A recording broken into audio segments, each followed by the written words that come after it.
Hello.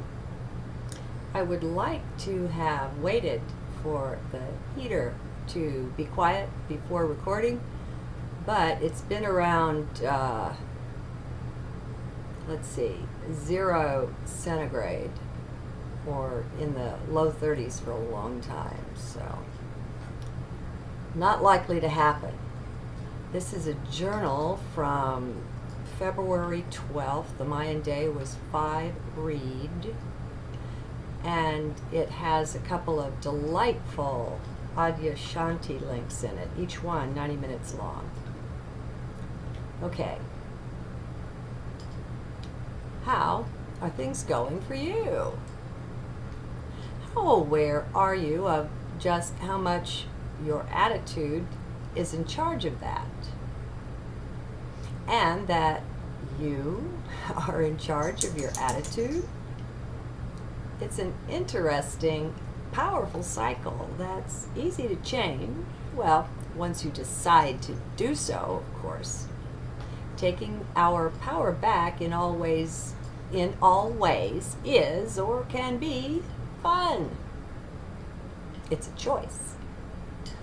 We talk about how very different time seems to be experienced on the other side, but, well, or in higher dimensions. Yet, having the direct experience of that sometimes seems to be out of our reach. Well, it isn't, not really. Only this being the backwards realm, it turns out the belief has to be changed before the experience will shift. Now, that's not logical to mind, who wants to say, show me the evidence, the proof, show me how it works over there. Only then will I change my belief. And so they demonstrate their ignorance that this is the backwards kingdom. We must first let the old belief go to make room for the new. There is the story of the Chinese fellow, I think he was a businessman, who wanted to visit the elderly sage, the wise man. He was quite happy to be given a chance to come, an invitation, which wasn't something that always happened. When he arrived, they sat down to chat while the old gentleman heated water and set cups out for tea. When the water was hot, the sage poured the tea into the visitor's cup. Looking intently at his guest, he kept pouring until the tea was running over and onto the floor. And finally the man said, "Stop! Don't you see you're overpouring my cup?" To which the old man said, "Your cup is already full. Come back when you are empty." The visitor was so full of himself that, with a head full of ideas and opinions, he was unavailable to the sage, unable to take in what could be offered there. He was too full of tightly held beliefs, attitudes, ideas. This is how we all are during our sheeple or sleeple stage, every one of us. Thus, there is more than adequate room for mercy and compassion in every breast. We've all been there and done that, as they say. We know what that's like. Yet, we're too often full of ourselves, of our thoughts and opinions, to prevent judgment and harsh words from slipping out at times. We just forget. We're coming from head and not heart. Now, speaking of judgments and beliefs, let's have a look at time. We hear it said that we are on our way into the no time. We wonder about that. What is it like? How can such a condition as something called no time even exist? What is the experience of that like? In all of these questions, see mind in action first. And now let's slip down and enter the heart.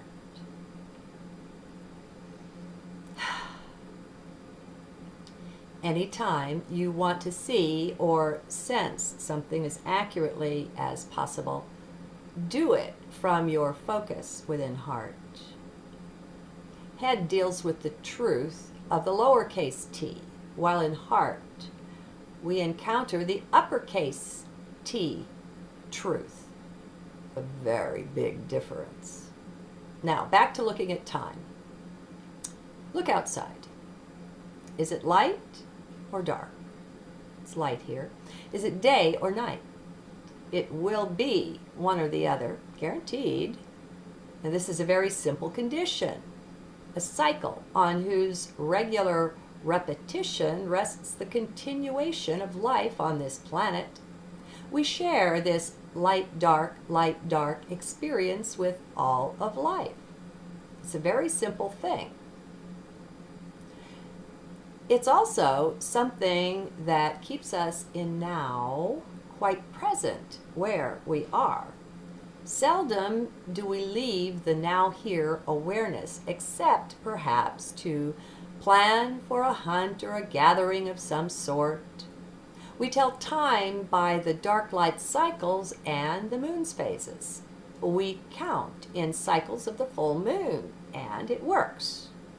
We also go by the stars, even being able to navigate by them when it is dark. This is, I think you can see, a very present sort of life to lead. By that, I mean it supports a life lived in the now, in presence, capital P. Days don't really have names, you know. It's something we invented. There's just dark and light. No more. It's either dark or it's light. Notice if you have any inner resistance to making room for this simple concept. If so, perhaps your mind is too full. Loosen your grip on what you think you know, on what you believe. Monday and Tuesday and December and April are inventions. They are not real. The same goes for 10 a.m. or 1300, i.e. 1 p.m. Nothing real about them. They are conventions, nothing more. Yet, let's look at their effect on us. How easily they pull us out of being present, being centered in now. They give us an easy facility to wander all over the place, anywhere outside the now here. How are you doing at making room for the simplicity of what is versus the complexity designed into our way of thought? Mind invents things, then overlays them on its experience of life, pretty soon coming to believe them so thoroughly it even has trouble imagining a life lived in their absence. It's been a couple of years now, maybe more, I'm not good with time, that I've had no watch, no clocks on the wall. Some have a clock in every room, reinforcing the illusion of structure we've placed over the light-dark cycles. Now, it's all very strange if you're empty enough to even get close to letting go of your current beliefs so that you can get a sense of this. Now, this isn't the no time that I'm sharing here. It just comes from my meditations. It's an unwinding of at least some of our current views around time, a way to step back a bit, gain a new perspective. Since those views are all false, we might as well start this way as any. We would have a whole different sense of reality if we dropped our immersion in our false sense of time. We'd be more present in now, at the least.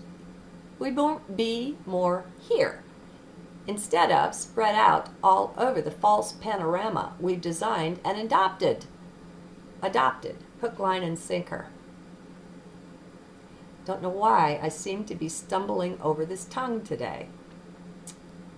So, if we can loosen our tight hold on our beliefs that naming of days, months, and hours has any reality of its own, well, that would be very nice.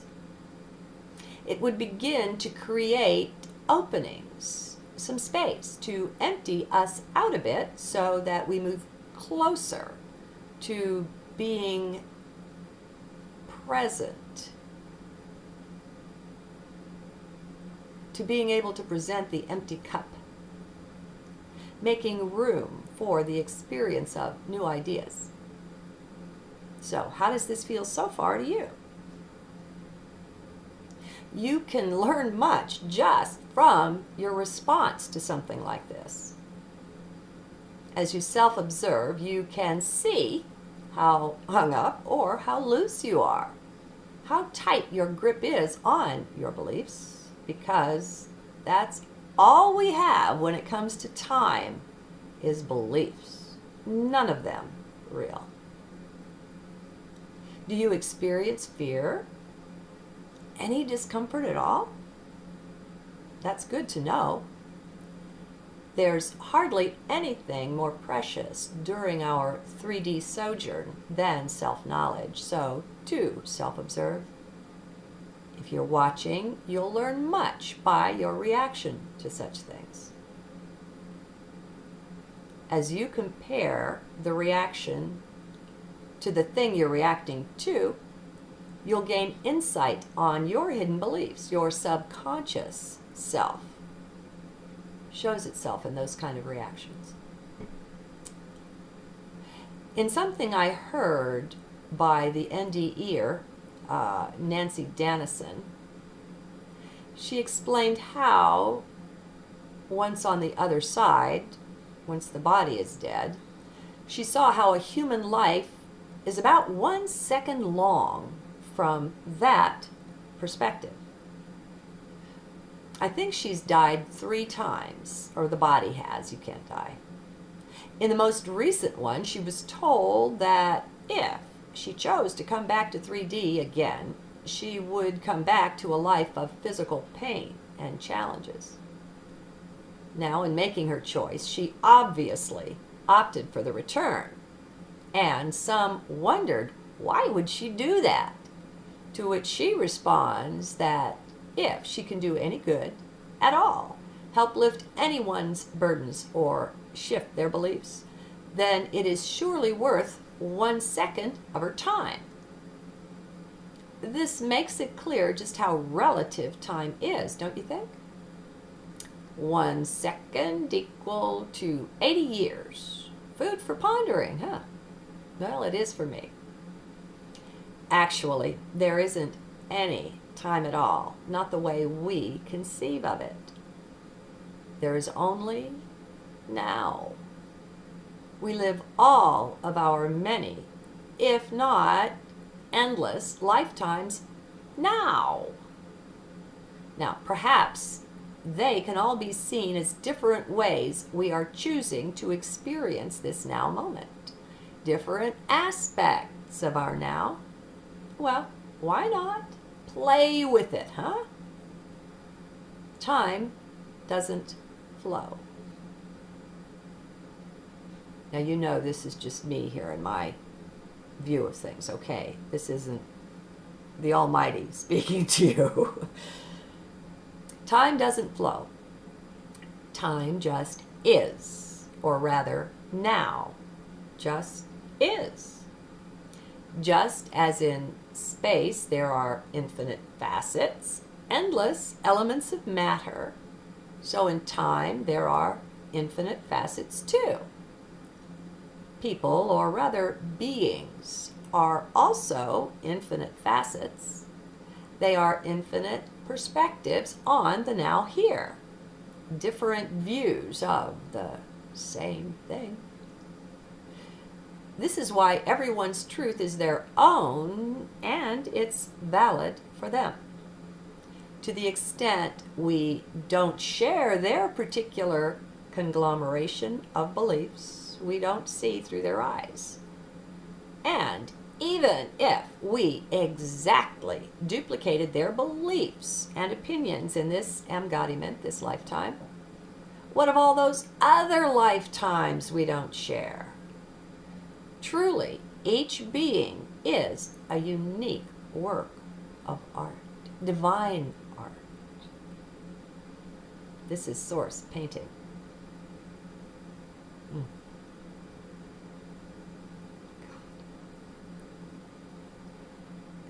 It's not up to us to pass any sort of judgment on what they see, since we clearly don't know what that is.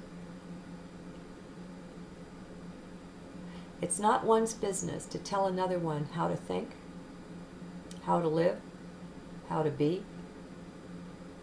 I really like what Byron Katie says on this. She says there are precisely three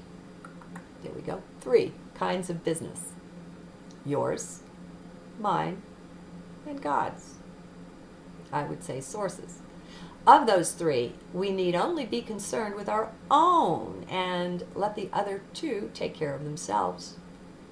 Anything else is simply not appropriate.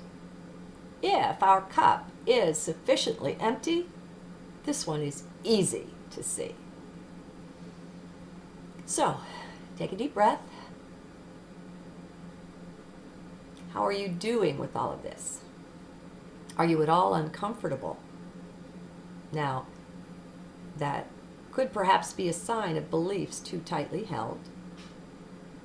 I don't see how we can get away from holding some sort of beliefs while we're here in 3D. However, my joy is to hold on to them ever so delicately, maintaining the ability to table what I believe anytime I want to check out a new belief. Now, there's no pain in that, in contrast to the agony of maintaining a stranglehold on our set of beliefs. No fun there. Well, hold yourself delicately, too. It's part of loving you, being delicate and respectful. Hey, if you don't respect yourself, don't expect anyone else to do so. Your outside world just reflects what's within.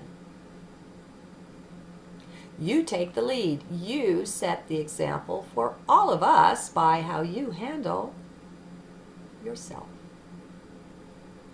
If you allow the mind to be unkind, to boss you around, serving up all sorts of criticism and judgment, well, just look at your life to see the reflection of that. When will we all wake up to the fact that we create our own reality and that it starts inside? This is such critical information, yet we've all been programmed to resist it with all we've got. We'll put up every sort of argument. Our cup is quite full. So most of us allow the mind to keep us quite outwardly focused. In trying to make changes, we tend to put the acne cream on the mirror, on the outside, instead of on the face. We're all misled. Well, you can wake up from this any time, at the time of your choosing. You will discover, if you make the choice, that by removing old programmed beliefs, you gain breathing room, an increase of freedom, of peace. This is perhaps the most important way to take your power back. Choose your own beliefs. Drop belief in all you've been taught and told, even by me. It's really important to find your way deep inside. Call it heart or center or whatever you will. Call it nothing. Call it emptiness. Just find your way in. This is your spot of empowerment. Things are just different here, and you're more empowered to both see yourself and gain self-knowledge. The more old beliefs you eliminate, the greater the clarity of your vision, the broader its expanse. If you don't know what new beliefs to choose, then spend time watching yourself, when obviously from heart, not mind. An empty cup is priceless and not necessarily hard to come by either. It all depends on your beliefs. Try on new ones for size to check them out. What's to lose? How can you know what the change will be if you don't experience it? When you're in heart, then you can understand eventually, if not right away, that there simply is no right, no wrong. That's a judgment, right and wrong. Ideally, what you'll eventually find is preferences instead, gently held desires. There is desirable and not desirable behavior and thought. Now, this is hugely different from seeing things as black and white, right and wrong. It raises your consciousness. We're leaving dualism behind, friends. Maybe while you're self-observing, keep an eye peeled for the appearance of duality in your beliefs. If you're judging anything at all, you're in duality, guaranteed. Get the sense of the distinction between discernment and judgment. They're hugely different, though to mind, that distinction is less plain. You can take small steps from judgment into discernment. At some point, you'll be pleasantly surprised at the change it makes in your experience of life. This is not just talk. This is meant to be lived. Not a spectator sport. Friends, in this 3D realm is both Samsara and Nirvana. Take your pick. And see, when was this written? 212. Already I'm seeing that as somewhat dualistic. You wouldn't take your pick. Whatever. Realize that it has literally everything to do with how you see it, with your attitudes and beliefs. You have far more charge over that than you may know, but it's something that must be acted on. Life is not a spectator sport. Your exercise of choice and free will have everything to do with your experience of it. You can't just sit back and judge it and expect to get anywhere. Hello? Take your power back, friends. We've all had it stripped from us due to the beliefs and understandings we were taught, we were programmed with.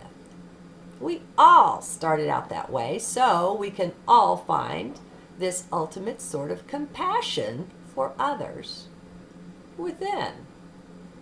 They are not experiencing anything we haven't been through ourselves. So rather than be critical and damning and judgmental, let us find and act from this interior realm where, I assure you, compassion reigns. Where love is truly without condition of any kind. You don't have to perform, I will love you even if you are the devil itself. It doesn't matter. It's all beautiful. But you have to be in heart for this, because it just flips mind out and pushes all of its buttons and scares the pants off of it. Okay.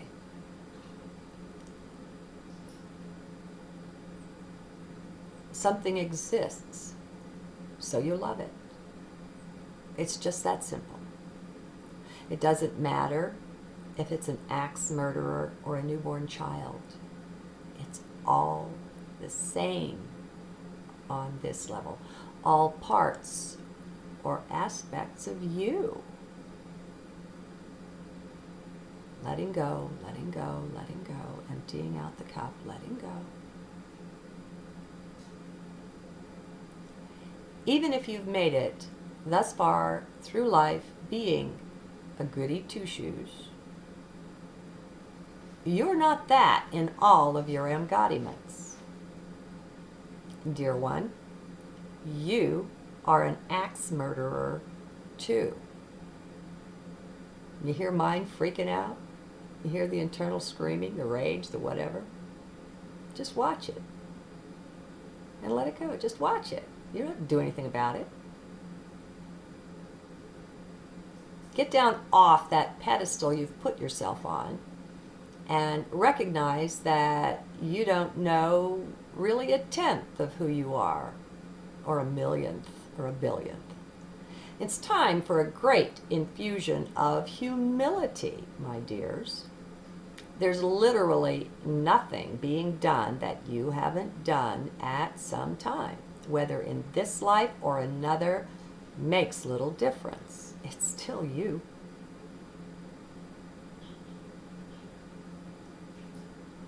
Once we eliminate enough of the blocking beliefs, we are able to walk that mile in our brother's moccasins. We can expand out, not only into the subconscious, the unconscious aspects of our mind, but even into these other embodiments as well. Little flashes of them will come both in dreams and our waking life, often in our meditations. But that's if we make the choices that lead there, isn't it? Stop empowering the world with the ability to run or ruin your life. And I'm going to stop here for a minute, and I'm looking at run and ruin, and all you do is add the I to run, and it's ruin. Oh, that's deep. I like that. As you self-observe, you will also see, when you set off in complaint about this, that, or the other, how you've made yourself powerless there. Without even consciously knowing it, you've made yourself into a victim, one being oppressed, bothered in some way. Now that's a choice you can make.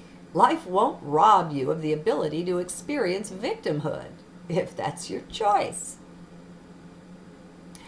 What you may not see or realize is just how much life is in support of you, of your choices. Your subconscious takes its orders from you, from your attitudes, beliefs, your thoughts, your words, without judgment or discernment of any kind. That's why the subconscious is so easy to program. It doesn't judge. If you believe it, if you say it, your belief and words are taken literally by the subconscious mind, which sets out immediately to deliver just what you've ordered.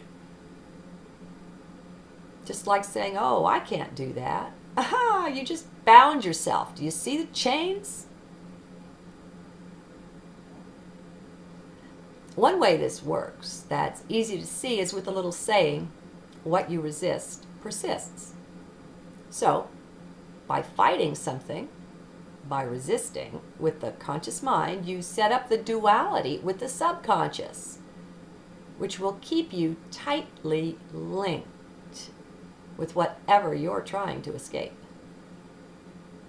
The subconscious doesn't play by the conscious mind's rules. It's a different creature entirely.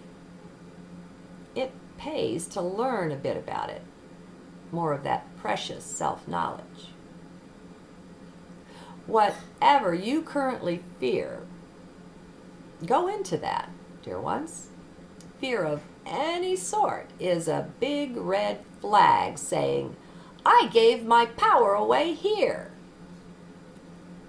There is no successful way around whatever you fear that I've found, only straight through. It always turns out, yes, always, that what is feared is an idea. Only the mind can generate fear.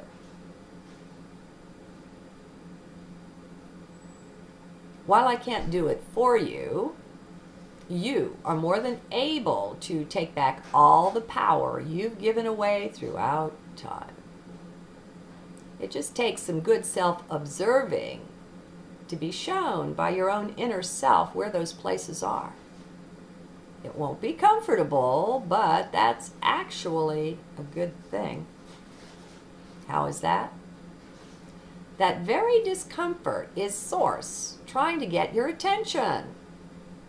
You didn't pay attention to the gentle messages, so the ante keeps getting upped.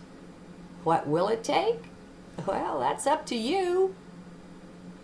Most of us are so distanced, both from the self and the now, that we're truly inattentive to the messages that arise within.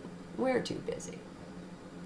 Our beliefs may get in the way of us realizing that, yes, Source does speak to us directly, individually.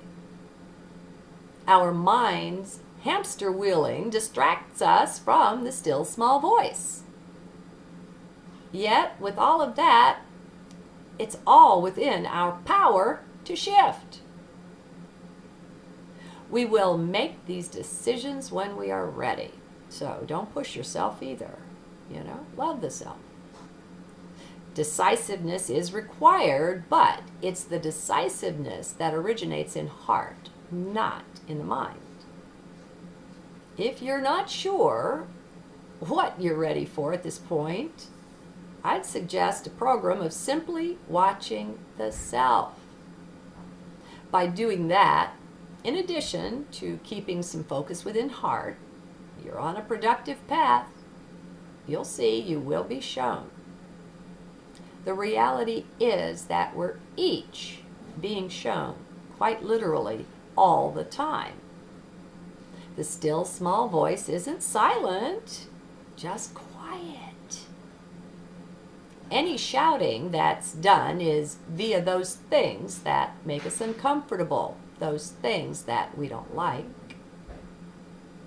These can all eventually be seen to be the voice of Source speaking directly to us. We are actively loved, my friends. Source isn't passive at all. It takes heart vision, though. Even though mind may be able to see evidence of this, it won't be able to enter into the experience of it. Mind only knows about things. Heart knows things. The difference is not subtle. There are those who talk about life, and there are those who live life, and with gusto, even a quiet gusto, even when they seem to make a mistake. These are the fearless ones. Mind is the source of all of your fears. Self-observe each fear as you go about plucking those weeds. On the other side, you will find greater and greater empowerment and a great sense of freedom and space in which to unfurl those wings you may not even yet know that you have. If you're like most of us, you have long forgotten that you're divine. Yet that doesn't change who you are, just your experience of that. Know that you have it in your power to reverse a lot of, though not all of, what plagues you today. There is a shift that must be made. Yes, from head to heart experience of these things, before you can get a more accurate sense of the use of your power, what that entails. At some point, you will be the master of form. At that point, you'll be able to walk through walls and levitate and alter many outer circumstances of your life at will. Don't hold your breath while you wait. Just be in now. Welcome it. The more fully present you are, the more you will observe, and the more of the guidance you receive every day of your life will be perceived. Until that day comes when you are master of form, see to it that you stick with now, here, and self. Only these. Only these are your business anyway. The rest belong either to other beings or to Source. Like Byron Katie says, yours, mine, and God's. Besides, the Master of Form title isn't something you strive for or give any concern. It comes quite naturally while you are about your own business. Let the ego die, friends.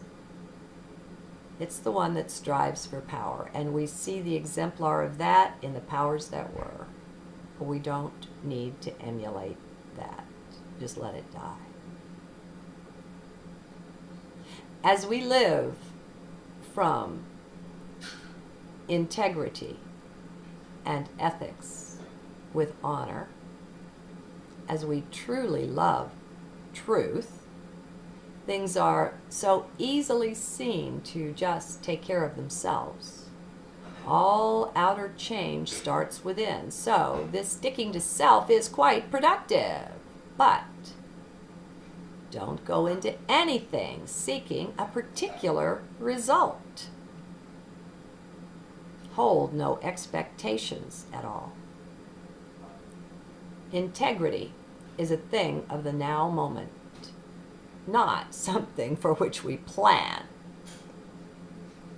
The only bit of time you need to know for this trek is whether it is dark or light outside. Everything else is just a mental overlay on what is. Keep it simple, my friends. Mind not only complicates things, generally unnecessarily, but also is the source of our difficulties and fears.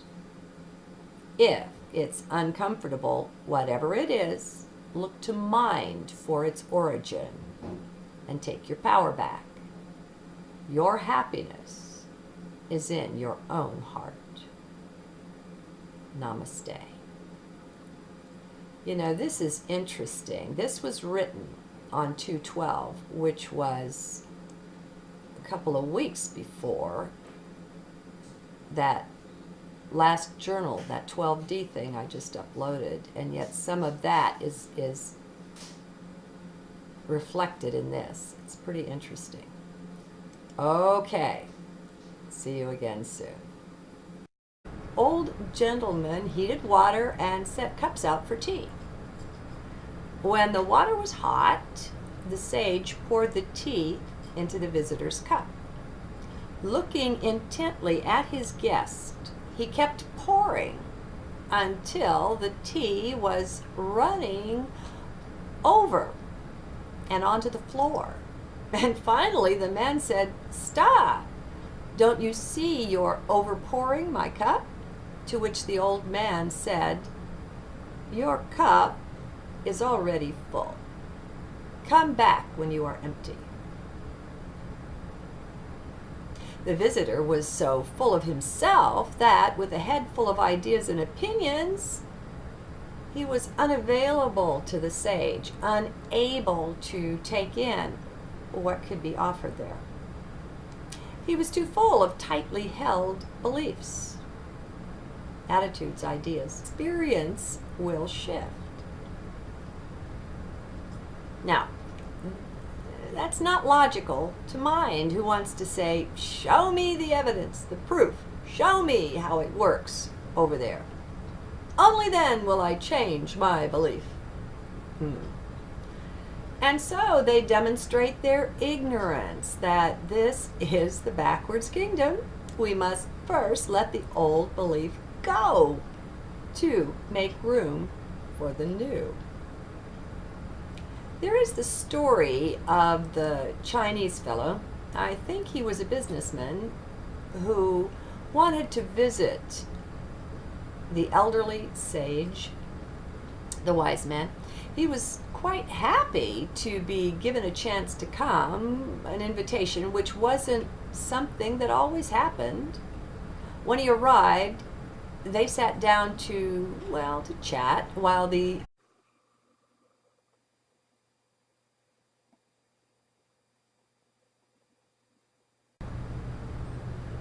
Hello. I would like to have waited for the heater to be quiet before recording, but it's been around, let's see, 0 centigrade, or in the low 30s for a long time, so not likely to happen. This is a journal from February 12th. The Mayan day was 5 Reed, and it has a couple of delightful Adyashanti links in it, each one 90 minutes long. Okay. How are things going for you? How aware are you of just how much your attitude is in charge of that? And that you are in charge of your attitude? It's an interesting, powerful cycle that's easy to change. Well, once you decide to do so, of course. Taking our power back in all ways is or can be fun. It's a choice. We talk about how very different time seems to be experienced on the other side, but, or in higher dimensions. Yet, having the direct experience of that sometimes seems to be out of our reach. Well, it isn't, not really. Only this being the backwards realm, it turns out the belief has to be changed before the this is how we all are during our sheeple or sleeple stage, every one of us. Thus there is more than adequate room for mercy and compassion in every breast. We've all been there and done that, as they say. We know what that's like. Yet we're too often full of ourselves, of our thoughts and opinions, to prevent judgment and harsh words from slipping out at times. We just forget. We're coming from head and not heart. Now, speaking of judgments and beliefs, let's have a look at time. We hear it said that we are on our way into the no time. We wonder